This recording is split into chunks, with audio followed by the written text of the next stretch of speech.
Bonjour et bienvenue dans cette nouvelle vidéo. Et donc aujourd'hui, je suis avec Audrey Gical que j'avais très envie de te présenter. Coucou Audrey. Bonjour. Et donc Audrey, aujourd'hui on va voir avec toi un sujet que je trouve hyper intéressant qui est comment faire pour se lancer, pour lancer son activité à partir d'une expérience de vie qu'on a pu avoir et qui a pu nous transformer, voire même révolutionner quelque chose dans notre vie et qui nous donne envie de partager, de transmettre ce qu'on a vécu.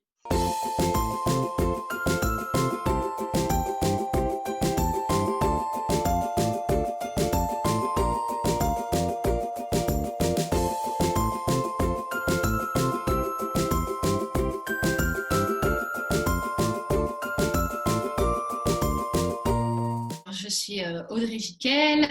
J'habite dans un habitat participatif depuis 8 ans. Je fais partie des fondateurs de ce projet au nord de Lyon et je suis accompagnatrice de projets d'habitat participatif depuis 2 ans maintenant au sein d'Habitat et Partage, donc autour de Lyon. Ouais, ok. Et tu viens d'écrire un livre. Voilà, et je suis autrice du livre Les clés de l'habitat participatif, mes expériences du vivre ensemble. Ouais, montre-nous. Yes, trop bien, un super livre dans lequel tu m'as montré tout à l'heure, il y a des illustrations pédagogiques aussi. Enfin, voilà, on aura l'occasion peut-être d'aller creuser cette question. Bon, super, et ben donc génial, merci d'avoir répondu à cette invitation. Et donc, pour la petite histoire, que vous sachiez tout, vous qui nous regardez, c'est que Audrey et moi, on se connaît depuis quelques années. On s'était rencontrés il y a quelques années. J'ai travaillé avec ton mari. Voilà, on accompagnait. On a accompagné notamment des habitants voilà, dans des projets, que ce soit de construction, de rénovation, à remettre vraiment les habitants au cœur du projet. Et donc, on s'était rencontrés comme ça il y a quelques années grâce à notre coopérative d'entrepreneurs. Ouais. Bon, super. Et ben, on va pouvoir commencer. Moi, j'ai plein de questions. J'en ai plein. Voilà, donc déjà, est-ce que tu peux nous raconter, Audrey, comment est née cette envie de créer ton activité d'accompagnatrice pour habitat partagé, pour personnes qui développent des habitats partagés? Alors, je ne l'ai pas vraiment créé, il est venu à moi. Alors, on peut considérer que je l'ai créé quelque part, mais spirituellement, je l'ai créé. En fait, comment ça s'est passé? Donc déjà, pour refaire un petit peu l'historique, donc je disais, j'ai initié avec quelques personnes le projet des Choulans, donc un habitat participatif au nord de Lyon. Et ce projet que j'ai mené en parallèle d'une vie professionnelle où j'étais conseillère info-énergie, donc je conseillais sur l'énergie dans le bâtiment.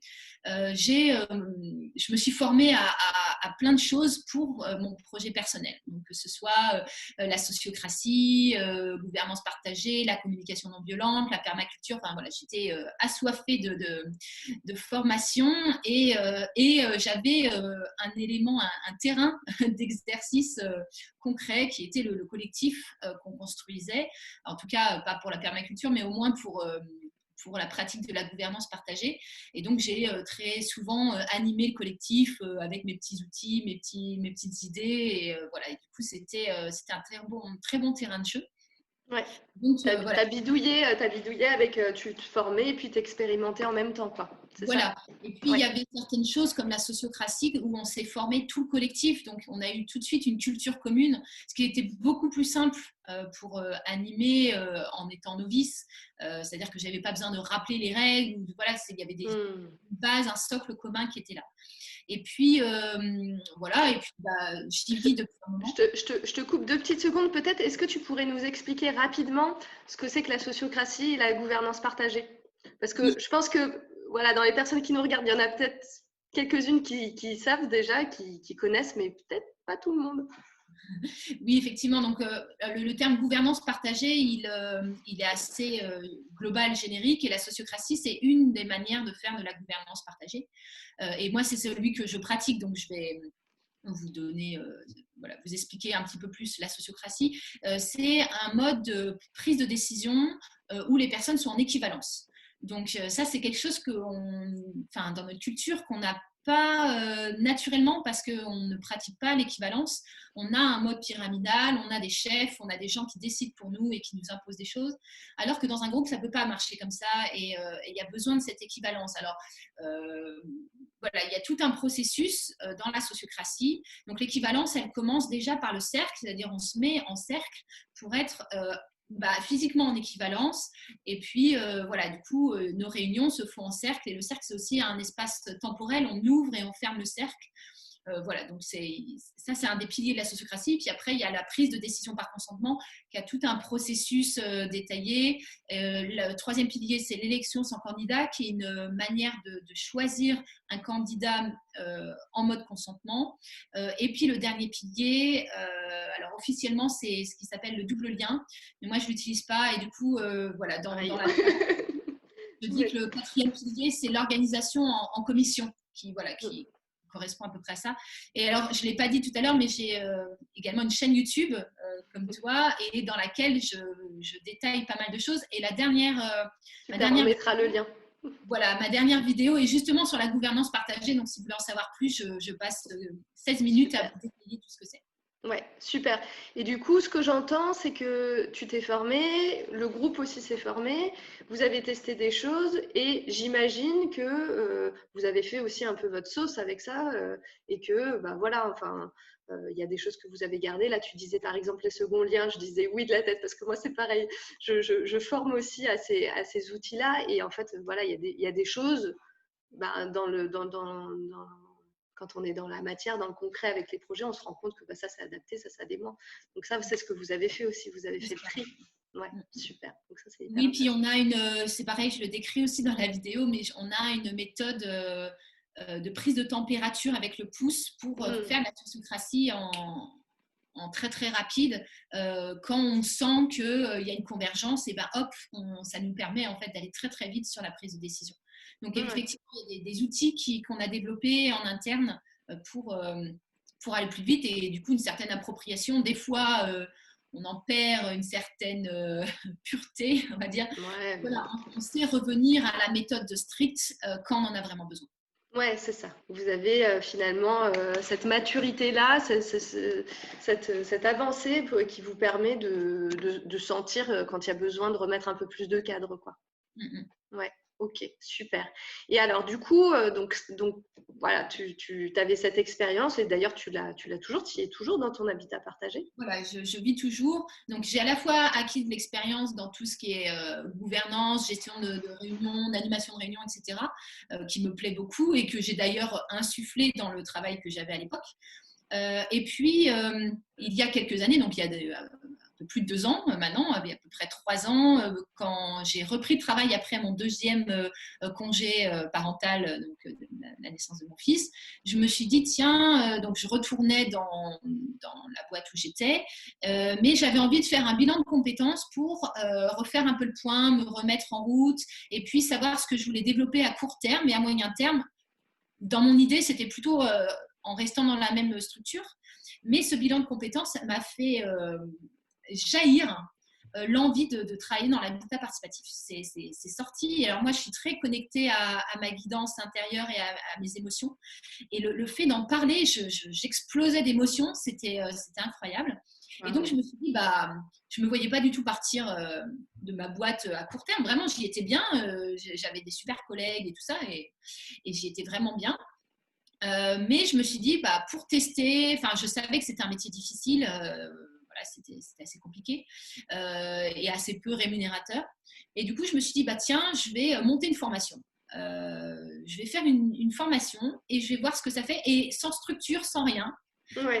Voilà, de manière un peu à la one again. Ok. Un petit peu, voilà, en étant un peu personne dans le milieu. Et j'ai monté cette formation en participation. Sans ambition professionnelle, en fait. Si, l'ambition, c'était de me tester moi. C'était d'accord. Ah oui, quand même. Ouais. Voir si ça me plaisait. Ouais. Et deux, si ça mordait. En fait, c'était un peu à la fois vérifier moi, mon enthousiasme, si ça allait dans la durée. Et puis, un peu mon benchmark, en fait, de savoir s'il y avait un marché. Voilà. Et Et du coup, je alors? l'ai fait donc en étant tout à fait transparente sur le fait que c'était ma première formation, en participation consciente, je la faisais chez moi, voilà. Et en fait, donc entre le bilan de compétences que j'ai fait en juillet, août, septembre et la formation que j'ai prévue en novembre, j'ai fait une rencontre entre les deux qui est Benjamin Pont, qui est maintenant mon associé et qui avait monté Habitat et Partage 3 ans plus Oui, tôt. oui. Donc, c'est une structure qui a pour vocation de développer ses propres projets immobiliers sur la région lyonnaise et qui fait également de l'accompagnement de groupe. Et donc, il est venu me voir en me disant qu'il cherchait un associé ou une associée. Voilà, Ah, mon les belles profil. rencontres. Voilà. Et donc là, je me suis dit, bon, ok, donc j'envoie de l'énergie dans une direction, forcément, du coup, j'en récolte, j'en récolte les fruits. Et donc voilà, je me suis dit, il n'y a pas de hasard, mais je voulais quand même faire cette formation. Donc on a commencé à travailler un petit peu ensemble et tout. J'ai fait cette formation qui a été un succès énorme, qui a très très bien marché. Je me suis éclatée, j'ai passé un temps fou à la préparer parce que du coup, voilà, j'avais besoin de me mettre dans le bain, j'avais besoin voilà, de me remettre à jour de tout ça. Et je l'ai donné, et ça a été un grand succès. Je me suis éclatée et voilà. Et pour moi, ça a été clair. Tout de suite après, j'ai dit à Benjamin, oui, je te rejoins. Génial, trop bien. Voilà. Et ensemble, on a transformé l'association Habitat et Partage en une SIC, donc une société coopérative d'intérêt collectif, dans lequel Ok. nous sommes maintenant 4. D'accord, donc vous étiez deux, enfin lui c'est le membre fondateur, toi t'es arrivé, et ensuite vous avez recruté d'autres personnes ensemble, c'est ça? C'est pas tellement recruté, c'est un petit peu comme mon arrivée, c'est-à-dire qu'on arrive, pour moi, je considère que Ah c'est de oui, vous êtes en l'entrepreneuriat cycle. collectif, Hmm. c'est-à-dire que moi, j'ai pas été payée pendant un moment, en fait, c'est-à-dire que j'ai assumé aussi le risque de développement d'entreprise et c'est également ce que font mes collègues actuellement qui sont arrivés plus récemment. Il y a vraiment quelque chose de l'ordre de OK, on se rajoute à l'idée de quelqu'un, mais on est là entier, avec ce que nous, on a envie de développer, et puis la prise de risque également. Donc, Ouais. c'est pour ça que moi, je me sens entrepreneur, même si, évidemment, Benjamin a fait énormément pour la création de la société, pour la création de l'idée, pour voilà, c'est lui le fondateur. Ouais, la personne source. Ça marche. Et donc du coup, là aujourd'hui, t'as quoi comme statut? T'as un statut salarié dans cette SIC, c'est ça? Alors, je suis sous mandat social. D'accord, ok. Bon, Dans j'y connais rien, mais très bien.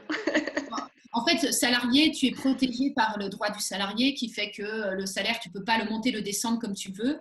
Alors que Mhm. mandat social, c'est les salariés pour des dirigeants, en fait. Donc, tu fixes un salaire, mais demain, si on décide de diviser le salaire par deux, on peut. Euh, Ah ok, ça y est, Par ouais, contre, ouais, on ne je peut vois. pas au chômage. Voilà, il y a des Ouais. avantages.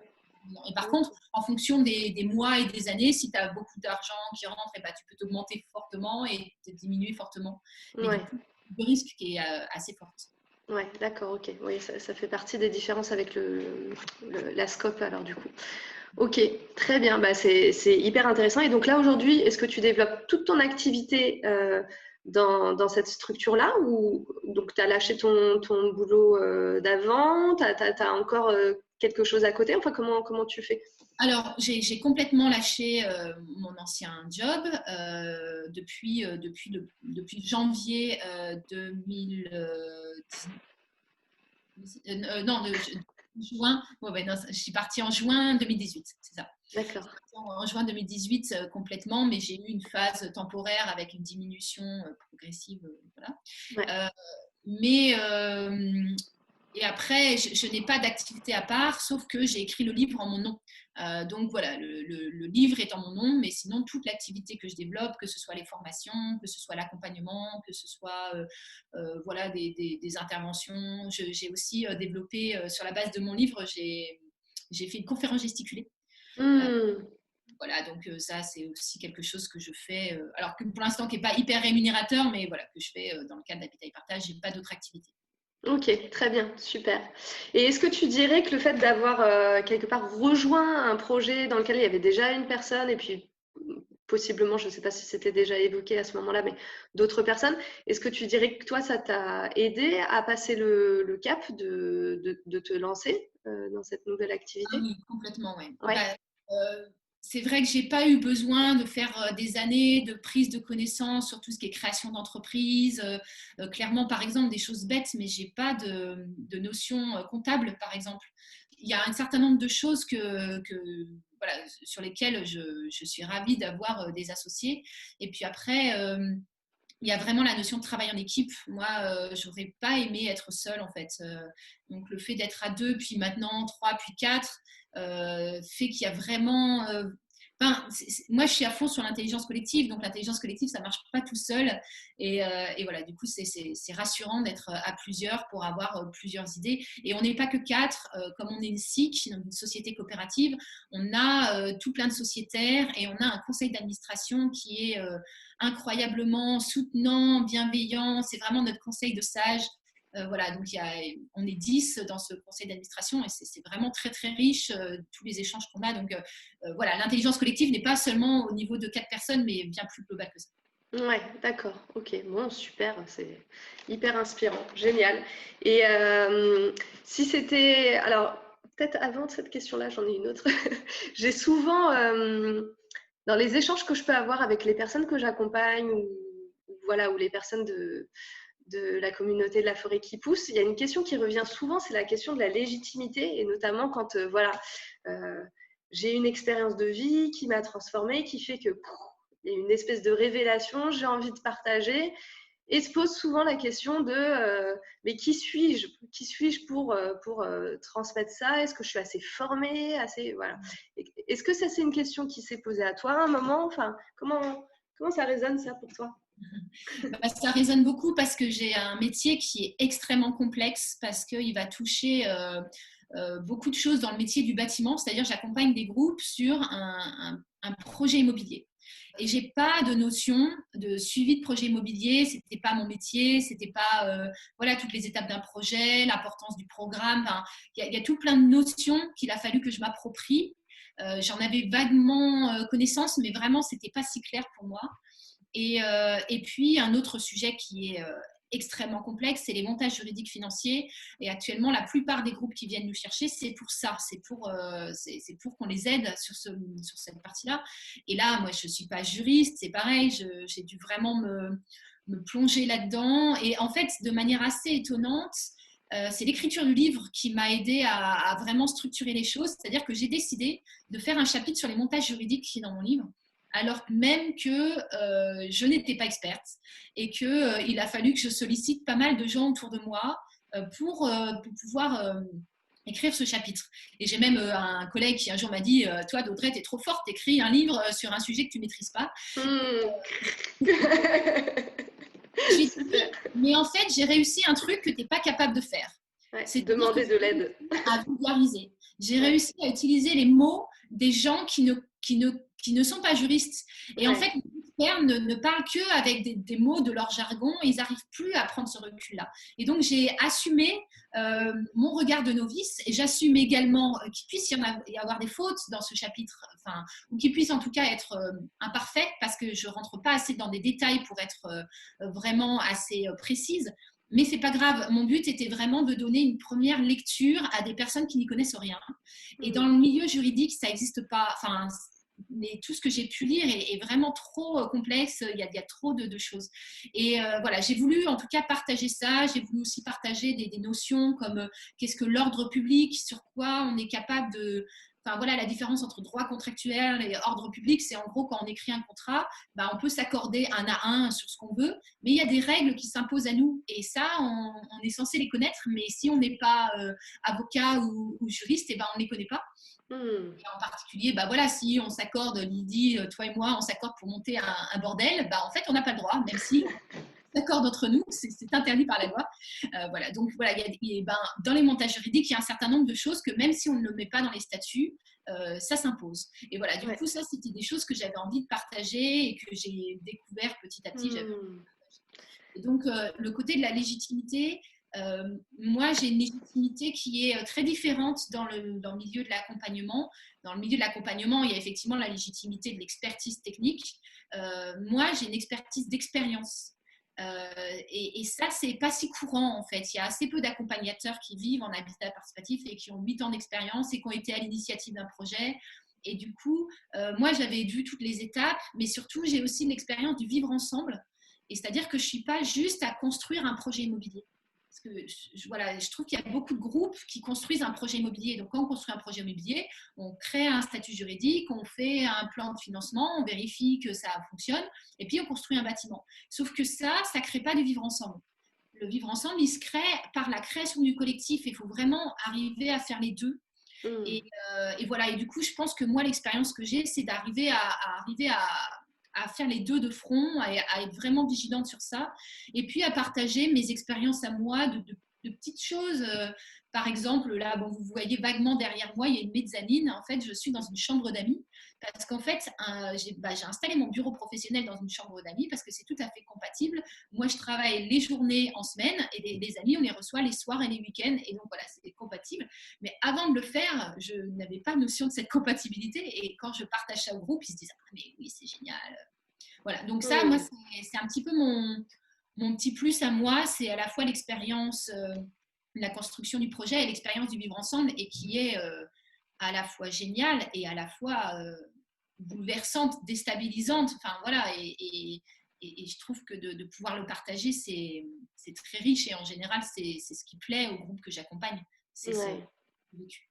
Ouais, c'est génial. Et du coup, là, ce que tu nous partages, enfin, moi, ce que je vois, c'est que finalement, toi, tu es vraiment dans une approche globale, tu as une vision globale du projet, avec à la fois toute la partie juridique, économique, le bâtiment, l'humain, le vivre ensemble, voilà, et que tu as cette transparence qui permet de dire, bah, voilà, en fait, là, je peux vous dire ce qui est important. Et puis, si à un moment donné, il y a quelque chose à creuser très spécifiquement, eh ben, on peut aller demander de l'aide ailleurs, en fait. Il y a des gens, alors après, j'imagine que toi, tu dois avoir ton réseau aussi, il y a des gens qui peuvent être ressources s'il y a quelque chose de très, très précis. Et moi, je trouve que c'est beau aussi, c'est ça, être un bon professionnel, que d'accepter ses limites et de dire, ben voilà, là, je pense que ce serait mieux d'aller creuser auprès de tel ou tel expert.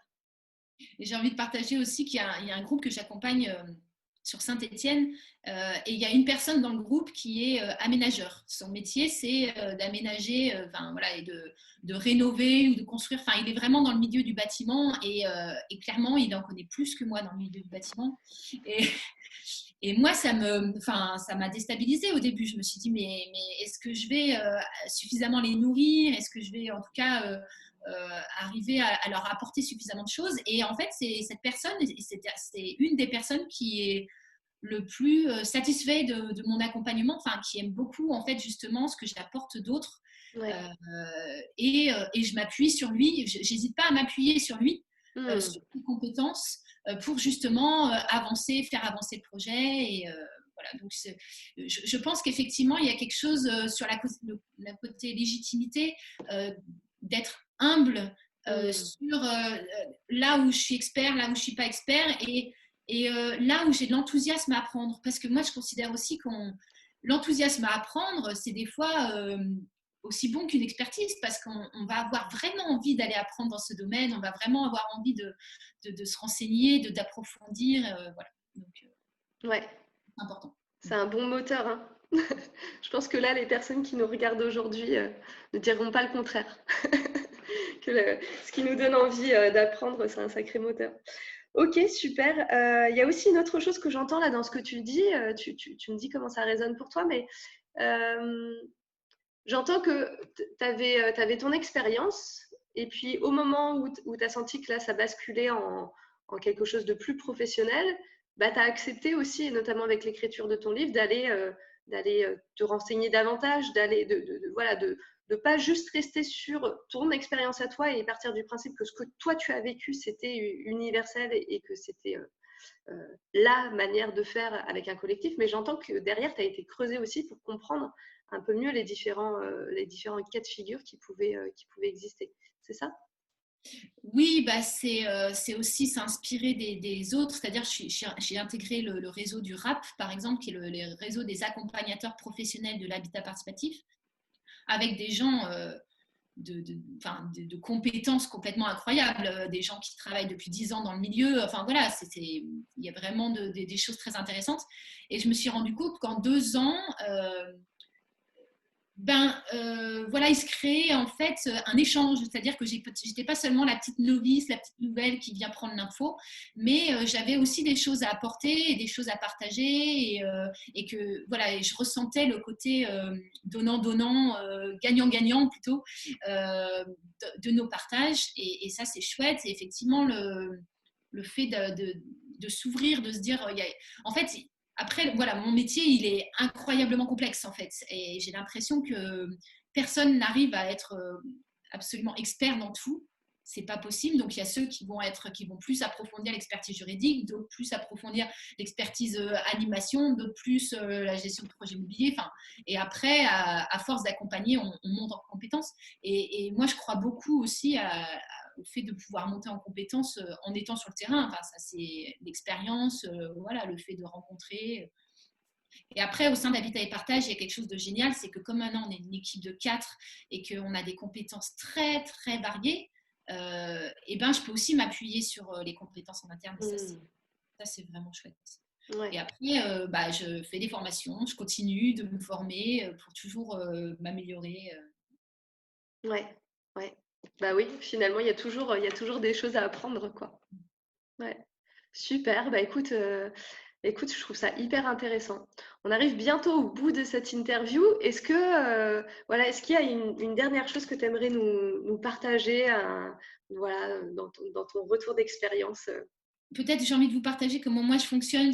J'ai parlé un peu de mon système de guidance au début et pour moi c'est quelque chose d'important, c'est-à-dire que j'ai appris à me connecter à ça, au fait que je fonctionne beaucoup à l'enthousiasme et quand je suis enthousiaste pour quelque chose, et ben je me dis il y a un truc à creuser, il y a un truc à aller voir, je pense qu'il y a de l'enrichissement au bout du compte, ça ne sera pas forcément gagné. Mais, et par exemple, voilà, j'ai eu cet enthousiasme pour écrire un livre, ça m'a paru complètement fou quand j'ai eu cette idée. Et puis ça s'est fait tellement facilement et simplement. Alors, il a fallu que j'écrive quand même, hein, mais par exemple, le fait de trouver l'éditeur, en fait, je connaissais un éditeur qui est aussi un éditeur que j'aime beaucoup, qui est Yves Michel, qui fait les éditions du Souffle d'Or.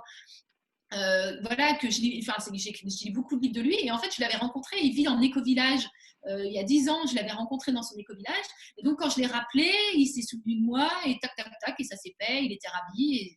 Donc, ça s'est fait vraiment très simplement. Et du coup, voilà, je sens que quand il y a cet enthousiasme, cette énergie, les portes s'ouvrent. Voilà, c'est ça que je ressens.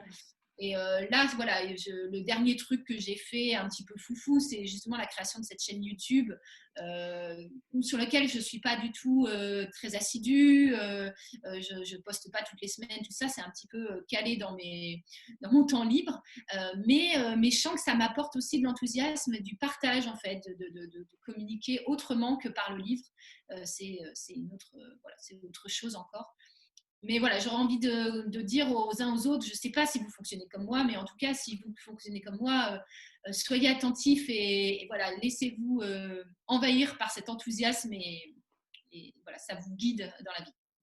Yes, trop bien, super. Bah, merci beaucoup Audrey pour tous ces partages.